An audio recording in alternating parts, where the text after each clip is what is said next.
If you're an athlete struggling with mobility and you're trying 90-90s, hip cars, pigeon, and all of these standard things and you aren't seeing results, this is for you.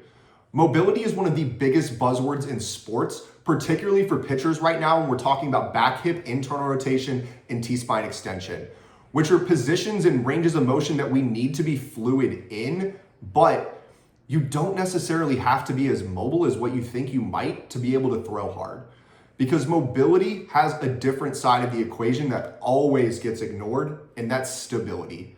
So our body becomes less stable the more misaligned that it is. So just to make sure we're all on the same page here, we want our shoulder, hip, knee, and ankle all vertically stacked on top of one another and horizontally aligned with the one across from it. Nobody actually looks like that. But as our body gets out of that position, our muscles now aren't able to do what they're actually meant to. So the muscle that should be creating this IR isn't actually doing it, and now something else is helping with it, which is why we're getting constricted. So I want you to ask yourself kind of a weird question. If you were in charge of your own body, like put yourself in your brain, and you were like, hey, let's get into this position, but you couldn't actually stabilize yourself there and you could legitimately get hurt if you got into that position, would you allow yourself to get there or no?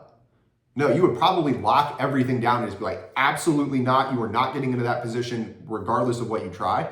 And that's exactly what's happening within your body, is when you hit the end range of that motion and you want to get deeper, but your body's like, absolutely not. That's what it's telling you, is it's compensating to get you into it. And if it continues to compensate, you will get hurt.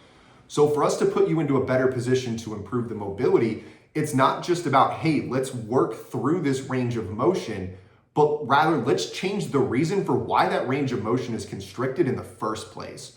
So I want to hone in and talk about back hip internal rotation and T-spine mobility because that's all what pitchers want, right? So if you look at this, there's a segment in red, which is your hip, and the segment that's in red on your spine, but there's this blue segment in the middle that's sandwiched there. And that's going to be your core and your pelvic stability. So your two hips make up one pelvis. The pelvis itself is going to be stable. The hip itself is going to be mobile. So if you're a pitcher and you're in an anterior pelvic tilt, your rib cage is flaring up, you aren't able to stabilize through your core as well, and now your back is having to do more of the work.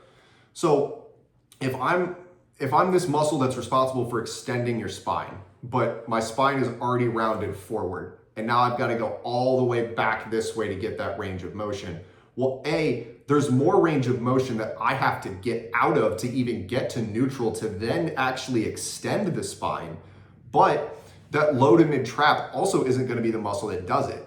So a lot of guys talk about their ribs flaring or their front side pulling out as they're throwing. And what's happening there is that stability out of your core isn't there. So the mobility isn't here up top and the mobility isn't here as you rotate. So everything is just too tight and constricted. And it doesn't mean like, hey, we need to make you this elastic, hypermobile person, because there's different types of movers.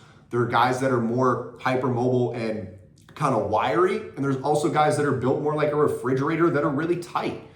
You have what are called cross-body slings, or also known as fascia, that connect your left hip to your right shoulder and your right hip to your left shoulder. And these are meant to stretch and store potential energy as you're trying to rotate.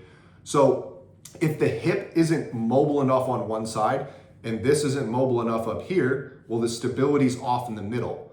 So rather than trying to affect the change of the problems at the end of it, we're trying to affect the change in the middle, which is actually the root problem, which is you aren't stable enough. So for us to really improve the ranges of motion that you have, it's not just, hey, let's do more 90-90s, because if the 90-90s worked, you wouldn't be watching this video. You would have elite hip mobility. But the problem is we haven't changed the reason yet for why you can't move through that range of motion. And it's the way that your body's positioned or how your posture is actually aligning with itself. So for us to make you the elite mover that you know that you can become, it's all about getting your body into a better position so that it can do what it's meant to naturally and that you don't actually fight it trying to get in and out of these positions, because the control and the fluidity is the most important part. So if you're tired of doing mobility drills and not getting any results from it, and you're ready to take that next step to become the elite mover that you know that you can be, book your call through the link in the description. Me or my team will jump on and talk to you about your situation and how we will be able to help you take that next step forward.